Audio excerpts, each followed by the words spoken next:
दोस्तों, आप सभी का हमारे चैनल अक्सा की आवाज़ 2 में हार्दिक स्वागत है। अगर आप सबको हमारी कहानी अच्छी लगे तो प्लीज़ चैनल को लाइक, शेयर एंड सब्सक्राइब करना ना भूलें। हमारी आज की कहानी है शादी का बंधन। सुबह के 4 बजे 65 वर्षीय रामेश्वर प्रसाद अपने कमरे में रखी आराम कुर्सी पर बैठे छत की ओर देख रहे थे। उनकी आंखों में एक गहरी उदासी थी। वह खुद से ही बातें कर रहे थे। फिर से रात भर मुई नींद नहीं आई। जाने कहाँ रूठ कर बैठी हैं। एक जमाना था जब थक कर घर लौटता था तो कब नींद अपने आगोश में ले लेती थी, मालूम भी नहीं पड़ता था। और अब ऐसे लगता है जैसे दुनिया का सबसे फालतू इंसान ही मैं हूँ। रामेश्वर जी कुर्सी से उठकर पूरे घर में टहलते हुए घर का एक एक कोना देखने लगे। घर बहुत बड़ा था। ऊंची छतें, चौड़े दरवाजे, बड़े बड़े कमरे। पैसे की कोई कमी नहीं थी, परंतु बेटे बहुओं की हंसी गायब, पत्नी की मीठी झिड़कियां गायब, पोते पोतियों की शरारतें। बस यादों में घर में टहल कर वापस कमरे में आए। फिर एक गाना गाने लगे, चल अकेला चल तेरा मेला पीछे छूटा राही। टूटी हुई आवाज में गुनगुनाते हुए उनकी आंखें छलक पड़ी और चेहरे के भाव कहीं गायब हो गए। तुम्हारे बिना ये जिंदगी बोझ लगती है सुमित्रा, उन्होंने धीमे से कहा। सुमित्रा उनकी अर्धांगिनी, उनकी जीवन संगिनी, जिनके बिना यह घर केवल ईंट पत्थर का ढांचा भर रह गया था। 1 साल पहले चली गई थी और अपने साथ ले गई थी इस घर की रौनक, हंसी और जिंदगी। जहां कभी खुशियों की महफिल सजी रहती थी, उस घर में सन्नाटा था। ऐसा सन्नाटा जो कानों को चीरता हुआ भीतर तक उतर जाता। परंतु सन्नाटे की एक अजीब सी आदत होती है, वह धीरे धीरे इंसान को निगल जाता है। रामेश्वर जी का जीवन भी अब इसी सन्नाटे की गिरफ्त में था। दिन रात सोच में डूबे रहते, आंखें दीवारों पर टिक जाती, मगर देखती कुछ नहीं। नींद से तो लुका छिपी चल ही रही थी उनकी। इस बड़े से घर में अब उनका ध्यान रखने वाला सिर्फ एक था, हरिराम, बरसों पुराना नौकर, मगर अब किसी परिवारजन से कम नहीं। हरिराम ने ही इस घर की रसोई की आग जलाए रखी थी, अपने मालिक का ख्याल रखा था और सबसे जरूरी उसने उनकी तन्हाई बांटने की कोशिश की थी। पर वह देख रहा था कि बाबूजी अब पहले जैसे नहीं रहे। उनका स्वास्थ्य गिरता जा रहा था। खाने की थाली वैसी ही पड़ी रहती, दवाइयां यूं ही टेबल पर धरी रह जाती। वह दिन रात बस खोए खोए से रहते, बस खाली निगाहों से शून्य में देखते रहते। उनकी हालत देखकर हरिराम ने आखिरकार खुद ही फैसला किया और उन्हें डॉक्टर के पास ले गया। डॉक्टर ने उनकी नब्ज देखी, कुछ सवाल पूछे और फिर हरिराम को अकेले में समझाया। इनकी तबीयत शारीरिक से ज्यादा मानसिक वजहों से बिगड़ रही है।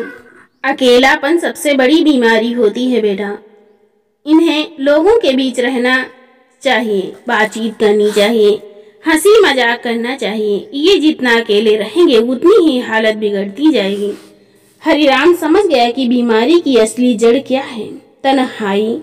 उसने तुरंत उनके बड़े बेटे को फोन लगाया। घंटी बजती रही लेकिन कोई जवाब नहीं आया। फिर छोटे साहब का नंबर मिलाया। हाँ हरिराम, बाबूजी ठीक हैं? बाबूजी की तबीयत ठीक नहीं है।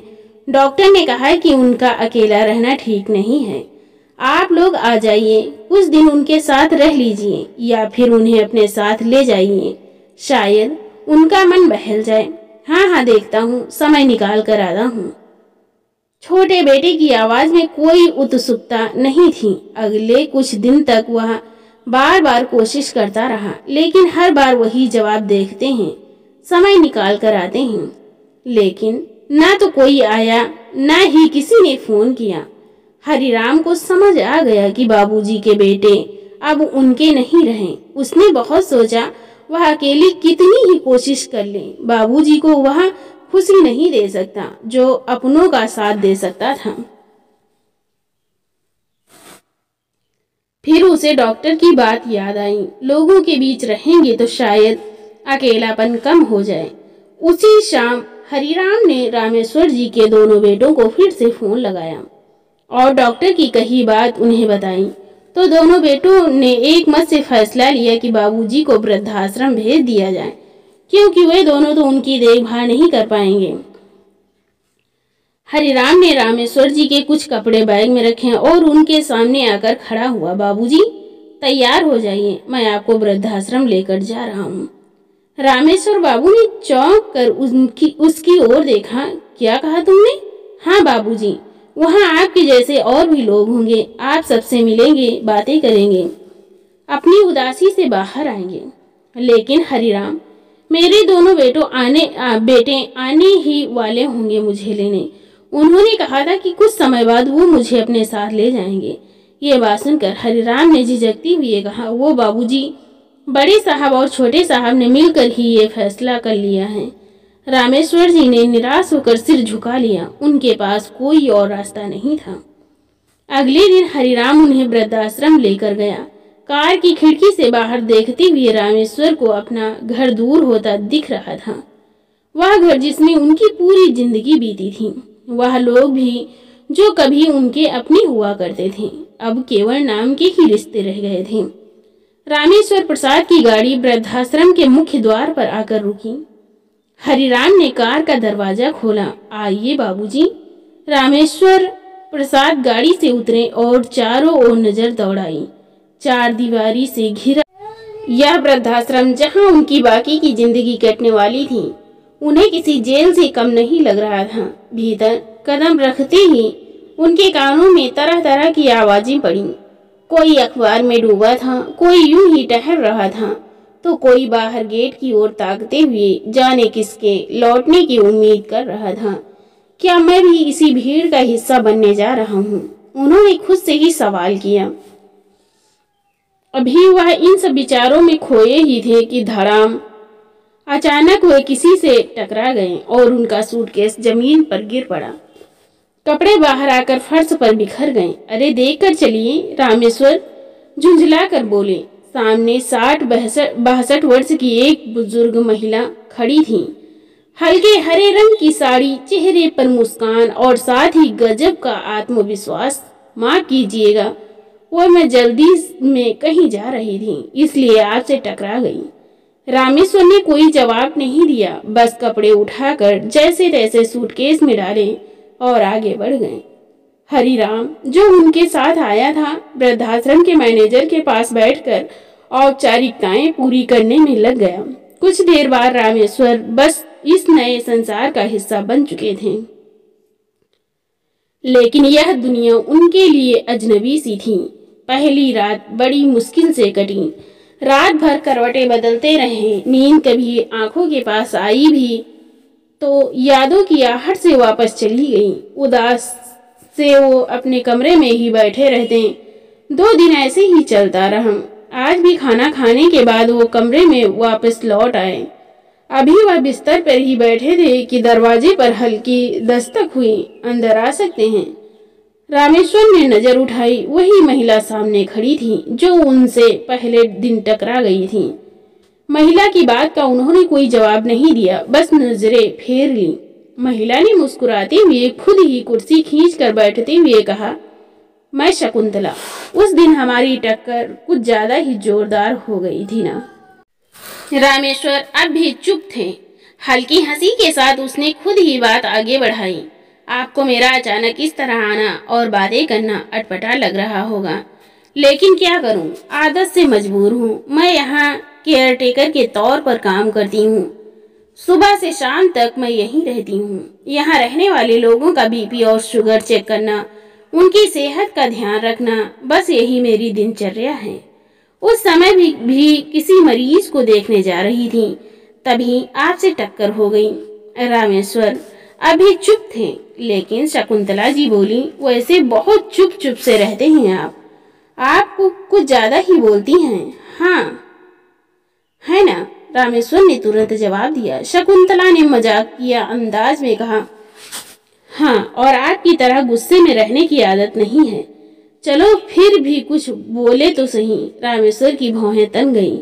अरे ये क्या, आपने दवाइयाँ नहीं ली? आपको दवा समय पर लेनी होगी, नहीं तो तबीयत बिगड़ सकती है, शकुंतला ने कहा। रामेश्वर ने सूनी आंखों से उसकी ओर देखा, फिर धीरे से कहा, किसके लिए? क्या बचा है जिंदगी में?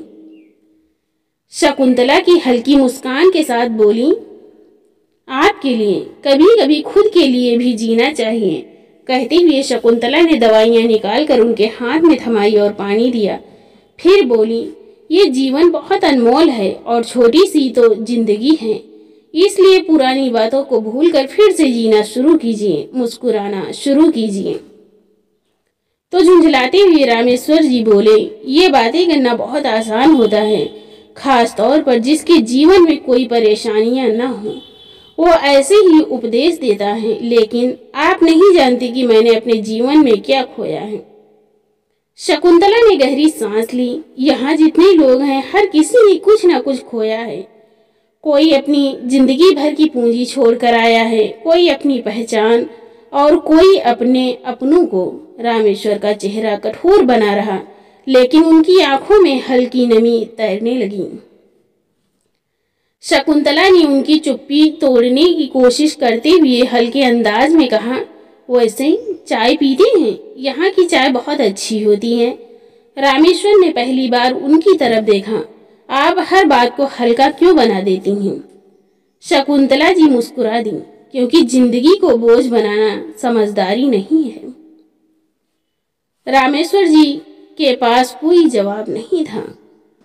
शकुंतला जी ने उनकी ओर देखा। उनकी आंखें भारी थीं, चेहरा झुका हुआ था।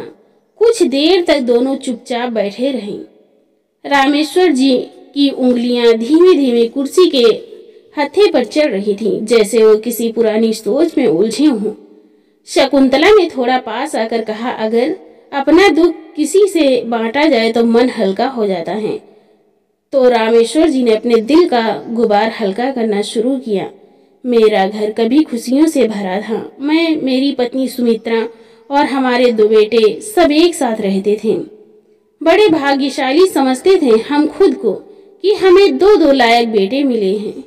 बेटे तो दोनों बाहर नौकरी करने लगे, फिर वहीं अपनी पसंद की लड़कियों से शादी भी कर ली। घर में हम पति पत्नी रह गए थे, लेकिन कभी अकेलापन महसूस नहीं हुआ। सुमित्रा, वह पूरे घर की जान थी। उसकी हंसी से दीवारें तक मुस्कुराती थीं। बच्चे भी कभी कभार मिलने आ जाते थे। कहते कहते रामेश्वर की आवाज कांप गई। उन्होंने गहरी सांस ली और आगे बोले, लेकिन 1 साल पहले जब सुमित्रा गई, सब कुछ बदल गया। उसके जाने के बाद मेरे बेटों ने उसके साथ साथ मुझे भी भुला दिया। रामेश्वर जी की आवाज में थरथराहट थी। शकुंतला जी ने उसकी झुकी हुई आंखों को गौर से देखा और हल्की मुस्कान के साथ बोली, अरे क्या आपकी दुनिया सिर्फ आपके बेटों तक ही सीमित थी? रामेश्वर जी, सुमित्रा जी चली गईं, लेकिन उनकी यादों को संजो कर जीने के बजाय आपने खुद को इस सोच में कैद कर लिया कि अब जिंदगी में कुछ बचा ही नहीं। रामेश्वर चुप थे। ऐसा पहली बार हुआ था कि किसी ने उनकी पीड़ा को सिर्फ सुना ही नहीं, बल्कि उन्हें आईना भी दिखाया था। आपको शर्मा जी के बारे में पता है? शर्मा जी भी आपकी तरह यहाँ रहते हैं। एक समय था जब उनके पास सब कुछ था, बड़ा सा घर, खुशहाल परिवार, दौलत, शोहरत, लेकिन फिर सब कुछ खत्म हो गया। एक हादसे में उन्होंने अपनी पत्नी और इकलौते बेटे को खो दिया। जो संपत्ति थी वह धीरे धीरे दूसरों की लालच की भेंट चढ़ गई। जब वो यहाँ आए तो अपना सब कुछ खो बैठे थे, लेकिन बाकी की जिंदगी दुख को गले से लगाकर बैठे रहना उन्होंने स्वीकार नहीं किया। उन्होंने फिर से हिम्मत जुटाई। अब वह हर सुबह पास की बस्ती में जाते हैं और गरीब बच्चों को पढ़ाते हैं। अपनी बची हुई जिंदगी को उन्होंने उन बच्चों के लिए समर्पित कर दिया जिनके पास कोई सहारा नहीं है। अपने जीवन को अर्थपूर्ण बना दिया उन्होंने। कहती हुए शकुंतला जी ने महसूस किया कि रामेश्वर जी बड़े ध्यान से उनकी बातें सुन रहे थे। उनकी आंखों में चमक वापस लौट गई थी तो शर्मा जी ने अपने अकेलेपन को अपनी ताकत बना लिया। वे बोले। तभी बाहर से गार्ड आया। मैडम, आपको मैनेजर साहब बुला रहे हैं, अभी आई, कहकर शकुंतला जी बाहर निकल गई। उनके शब्दों में जैसे कोई बंद दरवाजा खोल दिया था जिसके पीछे सालों से धूल जम चुकी थी। वह पहली बार खुद को हल्का महसूस कर रहे थे। उस रात रामेश्वर ने करवटें बदली, लेकिन इस बार यादों की चुभन नहीं थी बल्कि एक अजब सी हलचल थी, कुछ करने की, फिर से जीने की। अब वे खुद को बीमार महसूस नहीं कर रहे थे। सुबह की पहली किरण के साथ ही रामेश्वर जी ने अपने पैरों में चप्पल डाली और धीमे कदमों से कमरे से बाहर निकल आए। बाहर एक सुंदर सा बगीचा था, हरियाली से भरा हुआ, रंग बिरंगे फूलों से सजा हुआ। वहां आश्रम का माली मिट्टी खोदकर पौधों की जड़ों को सींच रहा था। यह दृश्य देखते ही रामेश्वर की आंखों में चमक लौट आई। कभी यह उनका भी शौक हुआ करता था, बागवानी। सुमित्रा को गुलाब बहुत पसंद थे, इसलिए उन्होंने भी कभी अपने घर में फूल उगाए थे। खुद ही बाग में पानी डालते, पौधों की कटाई छटाई किया करती थी। पौधों की तरह इंसान का भी तो जीवन है, देखभाल करो तो खिल उठता है, छोड़ दो तो सूख जाता है। उन्होंने मन ही मन सोचा। फिर न जाने क्या हुआ, उन्होंने बगीचे में जाकर माली से कुदाल ली और खुद ही मिट्टी खोदने लगे। माली ने आश्चर्य से देखा, फिर मुस्कुराकर बोला, वाह अंकल जी, आपको बागवानी का शौक है। वही शकुंतला जी किसी काम से गुजर रही थी। जब उन्होंने रामेश्वर जी का कमरा खाली देखा, वह ठिठक गई। कहाँ गए थे? उन्होंने इधर उधर नजर दौड़ाई और फिर जो देखा उसे देखकर उनकी आंखें हैरानी से फैल गईं। रामेश्वर जी बगीचे में घास पर बैठे थे। आसपास कुछ और बुजुर्ग थे। हंसी मजाक चल रहा था और रामेश्वर जी ठहाके लगाकर हंस रहे थे। ये सब देखकर अनायास ही शकुंतला जी के चेहरे पर मुस्कुराहट बिखर गई। हर बीतते दिन के साथ रामेश्वर जी अब पहले से बेहतर महसूस करने लगे थे। वह आश्रम के हर बुजुर्ग के साथ घुल मिल चुके थे। एक दिन किसी ने बताया कि दीनदयाल जी की तबीयत बहुत खराब है। वह पिछले कुछ दिनों से बहुत बीमार हैं, जीने की इच्छा ही छोड़ चुके हैं। रामेश्वर को यह सुनकर बेचैनी हुई। उन्होंने सोचा, ऐसे कैसे? या तो वही दीनदयाल जी हैं जो हंसी मजाक में सबसे आगे रहते थे। वह तुरंत उनके कमरे की ओर बढ़े। जाकर देखा, दीनदयाल जी चुपचाप लेटे हुए थे, आंखें बंद थीं, जैसे किसी गहरी सोच में डूबे हों। रामेश्वर जी धीरे से उनके पास जाकर बैठ गए। कैसे हैं दीनदयाल जी? कोई जवाब नहीं आया। रामेश्वर ने मुस्कुराते हुए कहा, क्या हुआ? आज तो आपकी हंसी भी कहीं छिप गई है, क्या सोच रहे हैं? दीनदयाल जी ने धीरे से आंखें खोली। उनके चेहरे पर एक हल्की मुस्कान आई, लेकिन वह फीकी थी। बस पुरानी बातें याद आ रही हैं। रामेश्वर ने तुरंत पूछा, अच्छा, कौन सी पुरानी बातें? दीनदयाल जी की आंखों में हल्की चमक आ गई।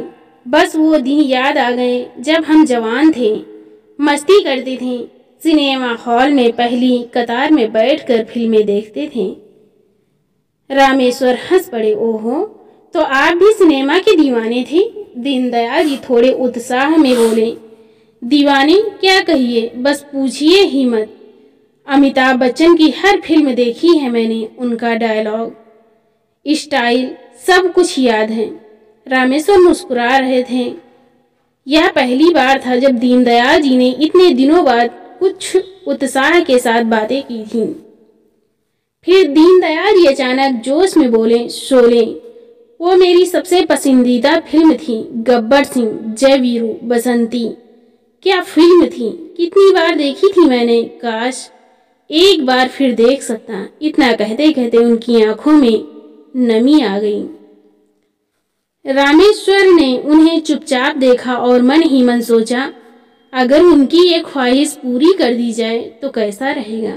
उसी शाम उन्होंने वृद्धाश्रम के मैनेजर से बात की। हमारे लिए एक मूवी नाइट रख सकते हैं? मैनेजर थोड़ा हैरान हुआ। मूवी नाइट यहाँ? हाँ, दीनदयाल जी को उनकी पसंदीदा फिल्म देखने को मिल जाएगी और बाकी बुजुर्गों को भी। उन्हें भी थोड़ा मनोरंजन चाहिए, है ना? थोड़ी बातचीत के बाद मैनेजर तैयार हो गया। अगले दिन विशेष रूप से शोले दिखाने की व्यवस्था कर दी गई। अगली शाम हॉल में एक बड़ा पर्दा लगाया गया। दीनदयाल जी को व्हीलचेयर पर लाकर सबसे आगे बिठाया गया। जैसे ही फिल्म शुरू हुई, दीनदयाल जी बड़े ध्यान से देखने लगे। उनके चेहरे पर वही पुरानी चमक लौट आई थी। यह नज़ारा देखकर रामेश्वर की आंखें नम हो गईं। इतने दिनों बाद दीनदयाल जी सहित बाकी बुजुर्ग भी मुस्कुरा उठे। लेकिन कुछ ही दिन बीते थे कि दीनदयाल जी की तबीयत और बिगड़ गई। डॉक्टर ने कह दिया कि अब ज़्यादा समय नहीं बचा है। रामेश्वर उनके पास जाकर बैठे और उनका हाथ थामा। दीनदयाल जी का चेहरा भाव शून्य था। रामेश्वर ने गीता उठाई और पढ़ना शुरू किया। उनकी आवाज़ पूरे कमरे में गूंज रही थी। धीरे धीरे दीनदयाल जी की आंखें बंद हो गईं। चेहरे पर शांति उतर आई। जैसे जैसे गीता का पाठ आगे बढ़ता गया, उनकी सांसें धीमी पड़ती गईं और फिर वह हमेशा के लिए शांत हो गए। पूरे वृद्धाश्रम में शोक की लहर थी, लेकिन साथ ही एक सुकून भी कि उन्होंने अपनी आखिरी ख्वाहिश पूरी करके एक मुस्कुराहट के साथ दुनिया को अलविदा कहा था। रामेश्वर की आंखों में आंसू थे। दीनदयाल जी की विदाई ने रामेश्वर के दिल पर गहरी छाप छोड़ी थी। उन्होंने पहली बार महसूस किया कि जिंदगी का कोई भरोसा नहीं। कौन जाने कौन सा दिन आखिरी हो, और अगर ऐसा है तो फिर क्यों ना हर दिन को जिया जाए, अपनी ख्वाहिशों को पूरा किया जाए। उस रात वह बहुत देर तक सो नहीं सके। करवटें बदलते हुए बस एक ही बात उनके मन में घूमती रही। हम अपनी इच्छाओं को मारते रहते हैं, सोचते हैं कि कभी बाद में पूरा करेंगे, लेकिन वह बाद कभी आता ही नहीं। दीनदयाल जी की तरह और भी कितने लोग होंगे जो अपनी किसी ख्वाहिश को दिल में लिए ही चले जाते हैं। अगर मैं उन लोगों की भी आखिरी इच्छाएं पूरी कर सकूं तो शायद मेरा जीवन सार्थक हो जाएगा। अगली सुबह होती ही उन्होंने सबसे पहले शकुंतला जी से यही बात की। शकुंतला जी कुछ पल तक उन्हें देखती रहीं, फिर मुस्कुराकर बोली, अगर तुम यह बीड़ा उठा रहे हो तो मैं भी तुम्हारे साथ हूँ। अब रामेश्वर और शकुंतला जी वृद्धाश्रम के बुजुर्गों के पास जाते और उनसे पूछते, कोई ऐसी ख्वाहिश जो आप पूरी करना चाहते हो। शुरुआत में कई लोग हंस दिए। अभी इस उम्र में क्या ख्वाहिशें पूरी होंगी? लेकिन गोपाल दास जी ने कहा कि वो अपने बचपन के दोस्त से मिलना चाहते हैं, जिससे बरसों पहले एक गलतफहमी के कारण बातचीत बंद हो गई थी। रामेश्वर जी और शकुंतला जी को ये सुनकर अच्छा लगा। गोपाल दादा का दोस्त अब किसी दूसरे शहर में था, फोन नंबर भी नहीं था, लेकिन शकुंतला जी और रामेश्वर जी ने कई जगह खोजबीन की और आखिरकार वह मिले। जब दशकों बाद दोनों दोस्त मिले तो आंखों में आंसू और होठों पर मुस्कान थी। आखिरी बार दोनों ने एक दूसरे को जवानी के दिनों में देखा था। आज वे जीवन के अंतिम पड़ाव पर थे। उन्होंने एक दूसरे के साथ पूरा दिन बिताया और बोले, कितने साल बेकार गंवा दिए सिर्फ एक गलतफहमी की वजह से।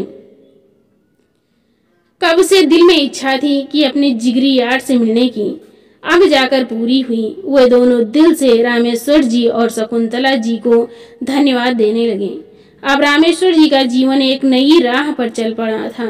वे वृद्धाश्रम के बुजुर्गों से उनकी अधूरी इच्छाओं के बारे में पूछते और उन्हें पूरा करने के लिए हर संभव प्रयास करते। कोई अपने बचपन के गांव जाना चाहता था तो तीर्थ यात्रा पर, कोई अपने बेटे को एक बार देखना चाहता था तो कोई अपने पसंदीदा पकवान खाना चाहता था। रामेश्वर और शकुंतला जी ने मिलकर कई लोगों के जीवन को खुशियों से भर दिया। धीरे धीरे यह आश्रम बदलने लगा था। अब यहाँ बुजुर्ग मन मार कर नहीं जीते थे, बल्कि अपनी जिंदगी के आखिरी दिनों को खुलकर जीने लगे थे। कभी भजन संध्या का आयोजन किया जाता, कभी शतरंज की बिसात बिछाई जाती, तो कभी कैरम का खेल खेला जाता। रामेश्वर खुद भी बदल चुके थे। जो कभी खुद के अकेलेपन से जूझ रहे थे, वो दूसरों के जीवन में रोशनी लाने वाले फरिश्ते बन गए थे। एक दिन रामेश्वर ने शकुंतला जी से कहा, मेरे बारे में तो आपको सब मालूम है, लेकिन अपने बारे में तो कुछ बताया ही नहीं। आप कहाँ रहती हैं?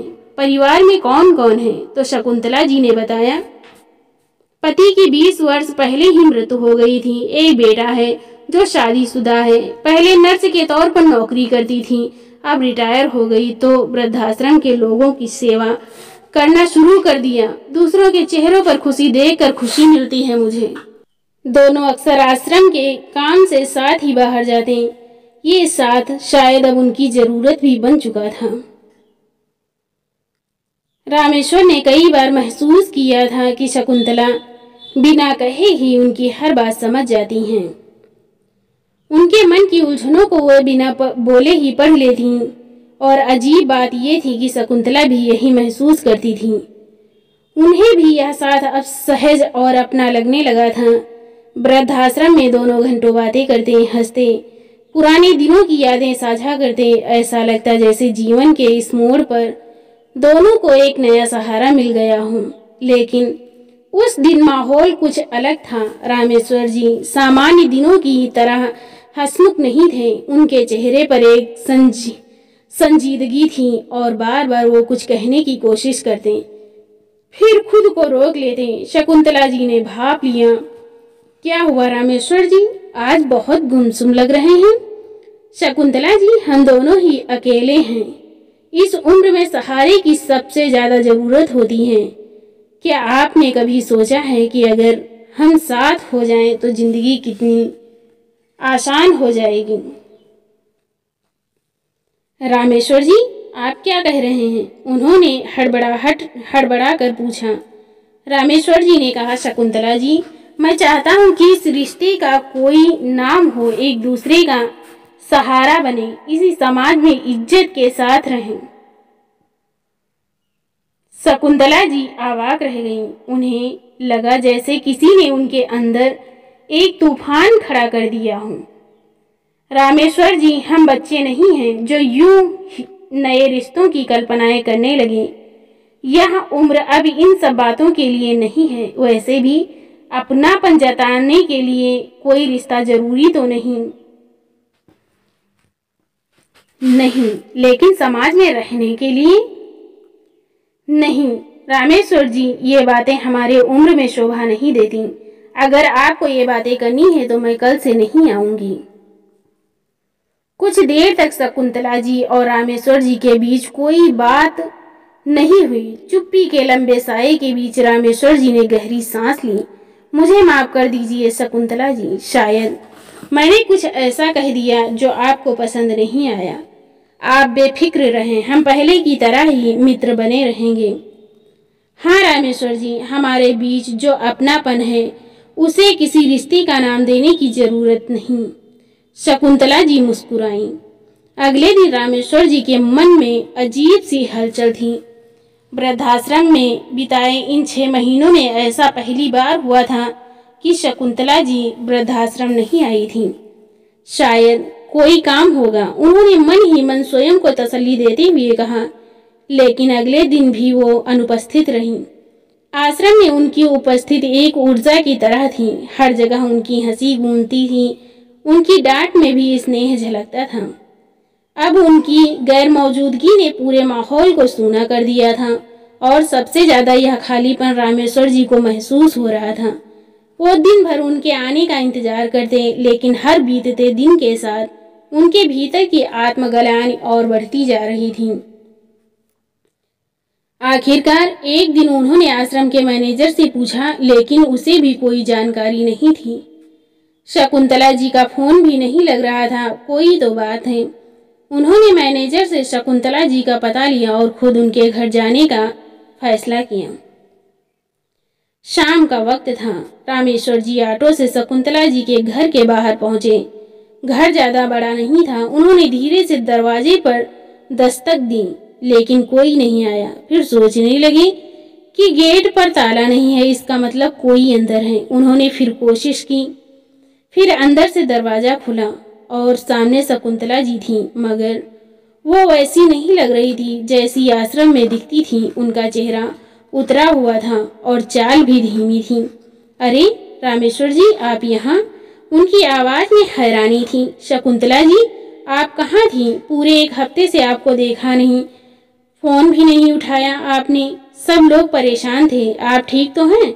शकुंतला जी ने मुस्कुराने की कोशिश की और दरवाजे से हटकर इशारा किया। आइए रामेश्वर जी, अंदर आइए। रामेश्वर जी धीमे कदमों से भीतर दाखिल हुए। कमरा साफ सुथरा था, लेकिन एक अजीब सी वीरानी उसमें बसी थी। सोफे के पास रखी मेज पर दवाइयाँ रखी थी। रामेश्वर ने उनकी तरफ देखा। आपकी तबीयत ठीक नहीं लग रही शकुंतला जी, क्या हुआ? शकुंतला जी एक गहरी सांस लेकर बैठ गईं। कुछ दिनों से तबीयत ठीक नहीं थी, कमजोरी भी महसूस हो रही थी। डॉक्टर को दिखाया तो पता चला कि डेंगू हो गया है। डेंगू? रामेश्वर की आवाज़ में चिंता थी। आपने किसी को बताया भी नहीं और आप यहाँ अकेली हैं। तो शकुंतला जी हल्के से मुस्कुराईं। इस अकेलेपन के साथ जीने की आदत हो गई है रामेश्वर जी। रामेश्वर को उनकी मुस्कान में छुपा दर्द साफ दिख रहा था। उन्होंने धीरे से पूछा, आपका बेटा? आपने तो बताया था कि बेटा बहू हैं आपके, वो कहाँ हैं? बस ये सुनते ही शकुंतला जी की आंखों में आंसू आ गए। उन्होंने जल्दी से अपना चेहरा दूसरी तरफ कर लिया, जैसे खुद को संभालने की कोशिश कर रही हूँ। बेटा बहू तो मेरे, लेकिन उनकी आवाज़ की कपकपी उनके मन की हालत बयान कर रही थी। रामेश्वर ने ध्यान से उनकी ओर देखा, लेकिन क्या? शकुंतला जी ने आंखें बंद कर लीं, जैसे कुछ पुरानी यादें उनके सामने कौंध गईं। फिर बेहद शांत आवाज में बोली, वो अपने परिवार के साथ ऊपर की मंजिल पर रहता है। दरअसल मेरी बहू को मेरे साथ रहना पसंद नहीं था, इसलिए उसके कहने पर मेरा बेटा अपने परिवार को लेकर मुझसे अलग हो गया। रामेश्वर जी अवाक रह गए। क्या?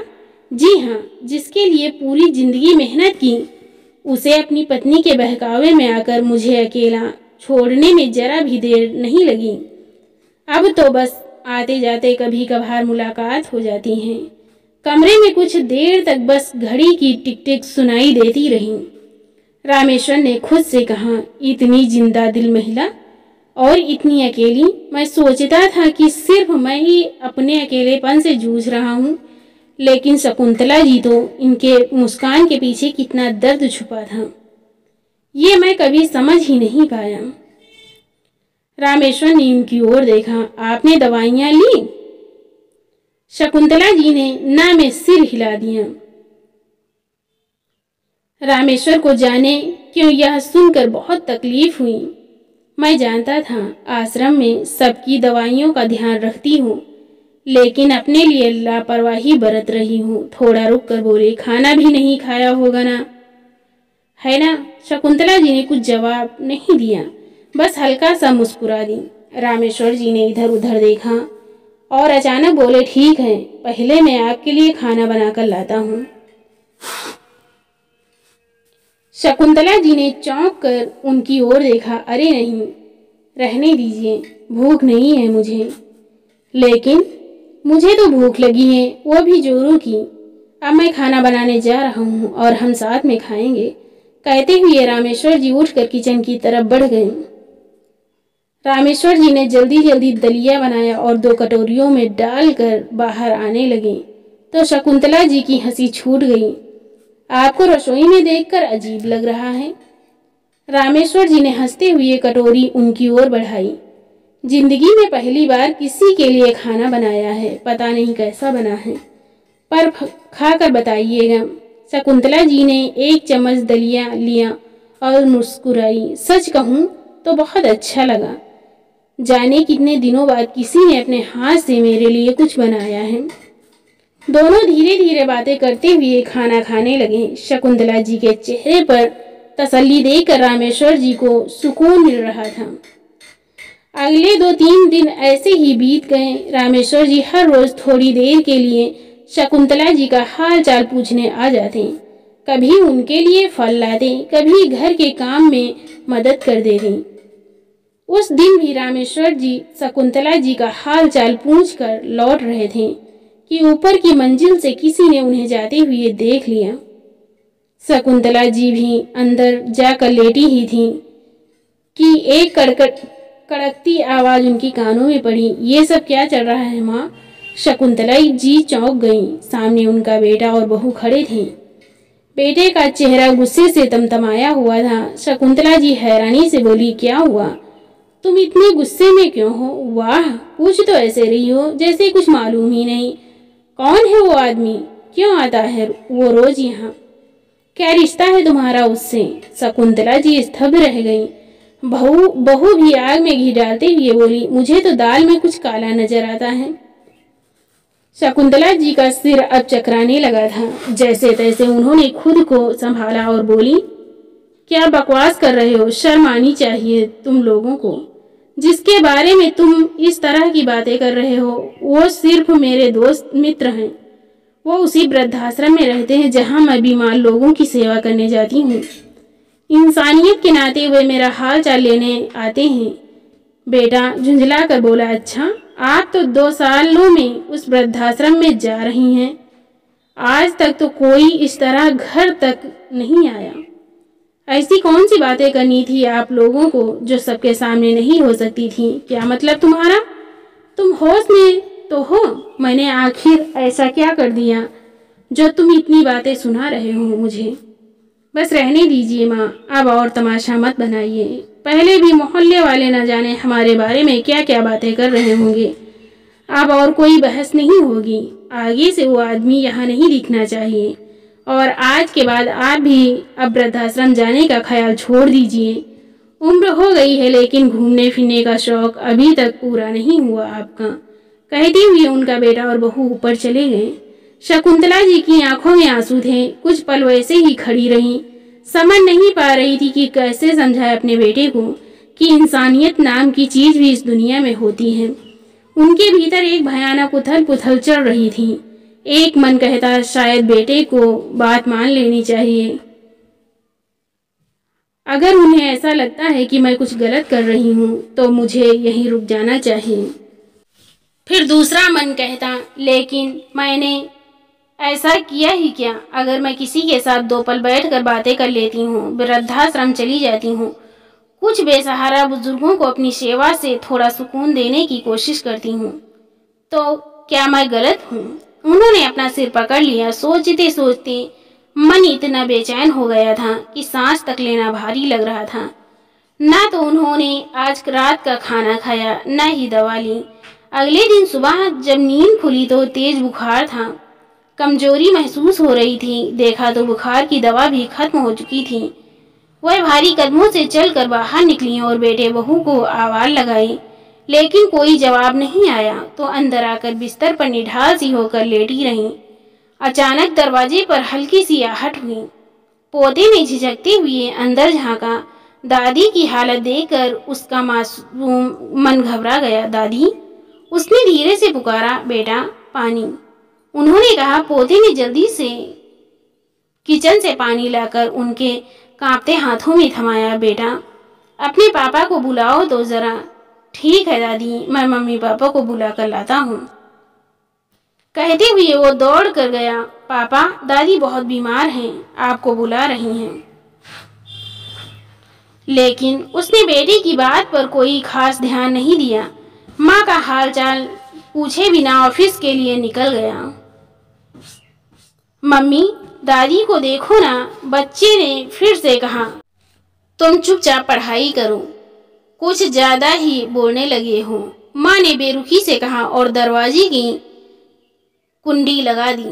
दोपहर के समय जब रामेश्वर जी आए तो शकुंतला जी की हालत देखकर घबरा गए। उनका चेहरा पीला पड़ चुका था, बदन तप रहा था और आंखें अधखुली थीं। हे भगवान, ये क्या हो गया आपको शकुंतला जी? रामेश्वर जी ने घबराती हुई उनके माथे पर हाथ रखा। तेज बुखार था। रामेश्वर जी ने इधर उधर देखा, कहीं कोई दिखाई नहीं दे रहा था। वह तुरंत बाहर भागे, सड़क पर खड़े होकर एक ऑटो बुलाया और जल्दी से शकुंतला जी को सहारा देकर बाहर लाए। जिस समय वे दोनों घर से बाहर निकल रहे थे, शकुंतला जी की बहू छत पर खड़ी ये सारा नजारा देख रही थी। उसने उसी समय अपने पति को फोन लगाया।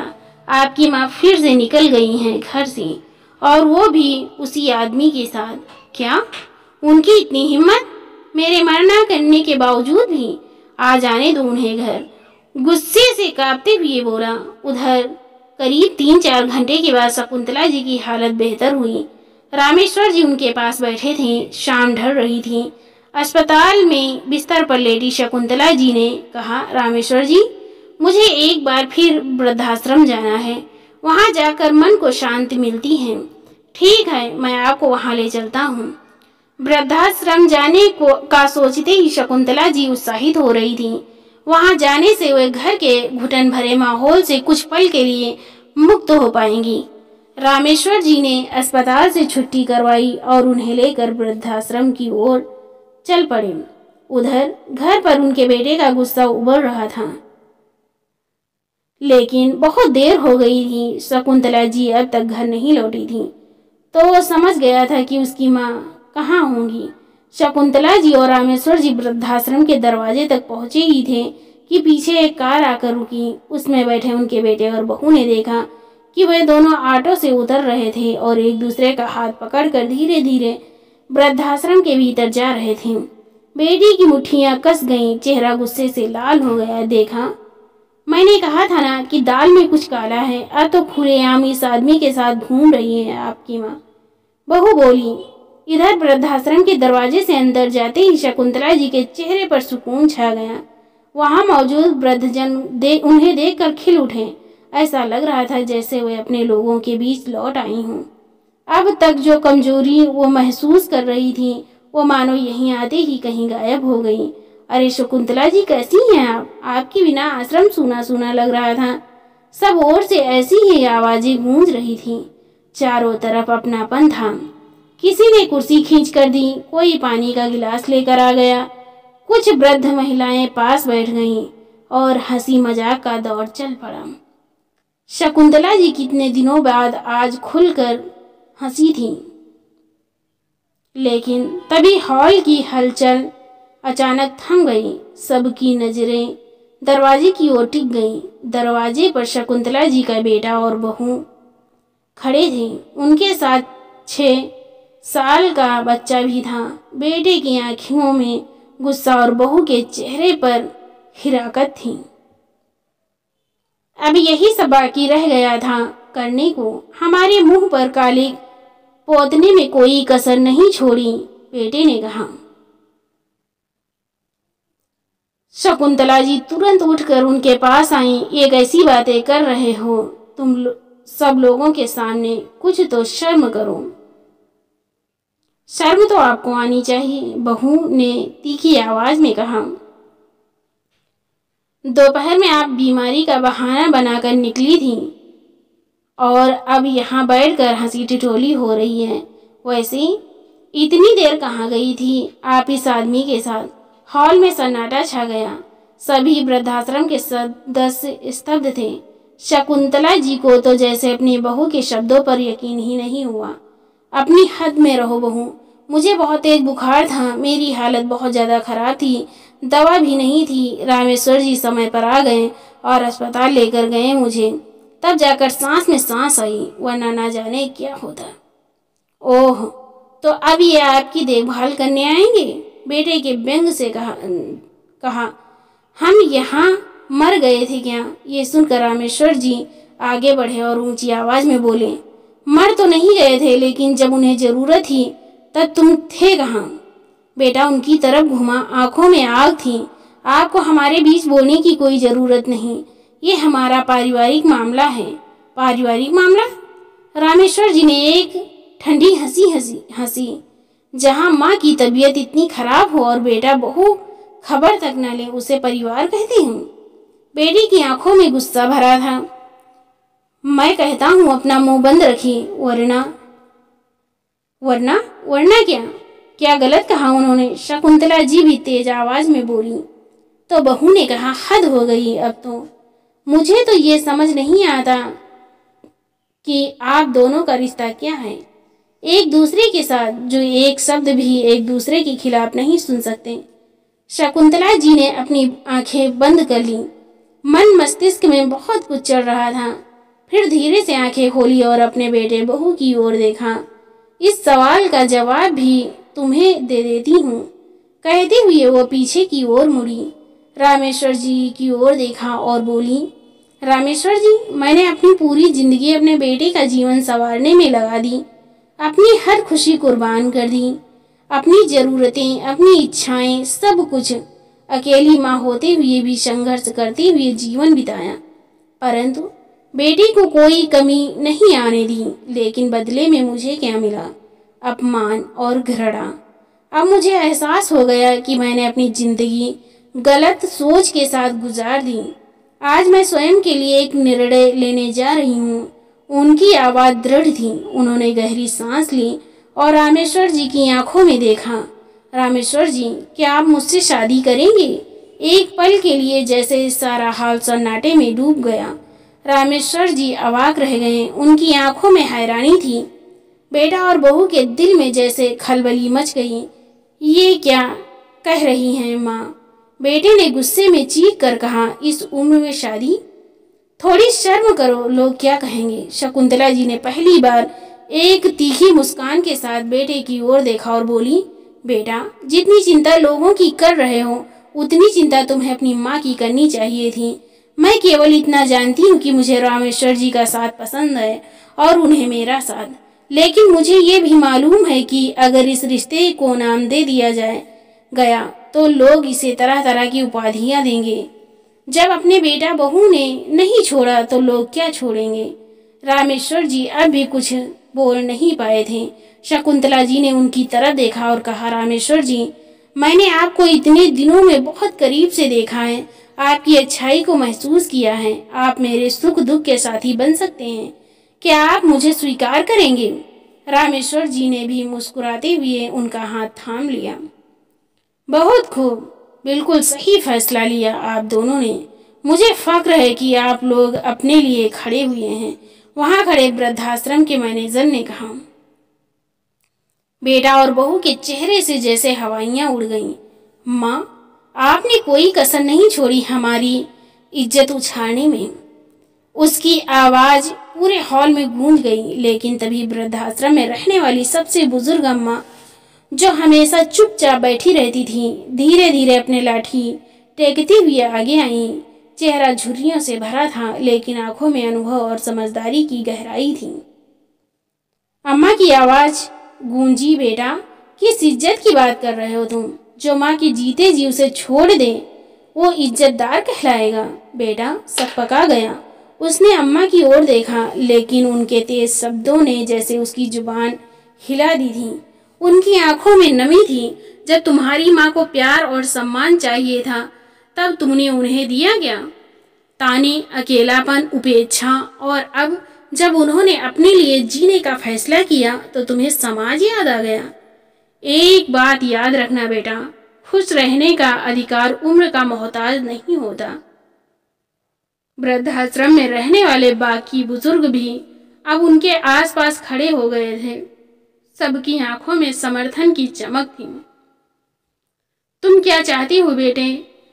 एक और बुजुर्ग बोले, क्या माँ सिर्फ जन्म देने और त्याग करने के लिए बनी है? क्या उसे कभी खुशियों के बारे में सोचने का हक नहीं? बेटा तिलमिला गया। उसने बहू की तरफ देखा जो खुद असहज महसूस कर रही थी। बेटा, माँ बाप कोई बोझ नहीं होते। अम्मा की आवाज़ रुआसी हो चली थी। हम अपनी पूरी जिंदगी बच्चों के लिए देते हैं और जब बुढ़ापा आता है तो हमें पराया बना दिया जाता है। लेकिन अब जमाना बदल चुका है। आज हर किसी को अपने बारे में सोचने का पूरा हक है। अम्मा ने शकुंतला जी की तरफ देखा और उनका हाथ थाम लिया। उनकी आंखों में स्नेह था। बेटा, आज तूने वो किया जो बहुत कम लोग कर पाते हैं।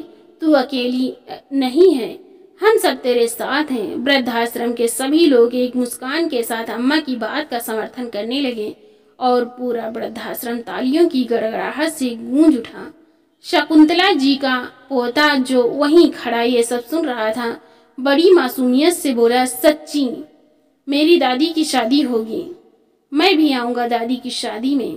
तभी उसकी माँ ने उसका हाथ पकड़ा और उसे लेकर भड़कती हुई बाहर निकल गई, लेकिन जाते जाते पोता बार बार मुड़कर अपनी दादी को देखता रहा।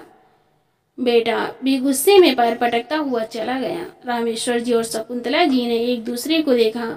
दोनों की आंखों में एक नई रोशनी थी। अब न कोई पछतावा था, न ही कोई डर। अगले दिन ही रामेश्वर जी ने अपने मकान और बाकी सारी प्रॉपर्टी के विषय में फैसला कर लिया। अपने दोनों बेटे बहुओं से उन्हें कोई उम्मीद नहीं थी और उन्हें अब किसी विरासत की परवाह नहीं थी। वह धन जो उन्होंने जीवन भर जोड़ा था अब किसी नेक मकसद के लिए था। रामेश्वर जी ने अपना मकान अपने बरसों पुराने वफादार नौकर हरिराम के नाम कर दिया, जिसने हमेशा उनका साथ दिया था। विवाह करके रामेश्वर जी और शकुंतला जी ने अपने रिश्ते को एक नाम दिया और पूरी तरह वृद्धाश्रम के लोगों की अधूरी ख्वाहिशों को पूरा करने में जुट गए। वे साथ रहे, एक दूसरे के सुख दुख के साथी बने और अपनी आखिरी सांस तक उन लोगों के लिए जीते रहे जिन्हें दुनिया ने ठुकरा दिया था। तो दोस्तों, आपको हमारी कहानी कैसी लगी लाइक और कमेंट करके जरूर बताइएगा। अगर आपने हमारे चैनल को सब्सक्राइब नहीं किया तो सब्सक्राइब करना बिल्कुल ना भूलें। मिलते हैं एक और नई इंटरेस्टिंग कहानी के साथ। बहुत बहुत धन्यवाद।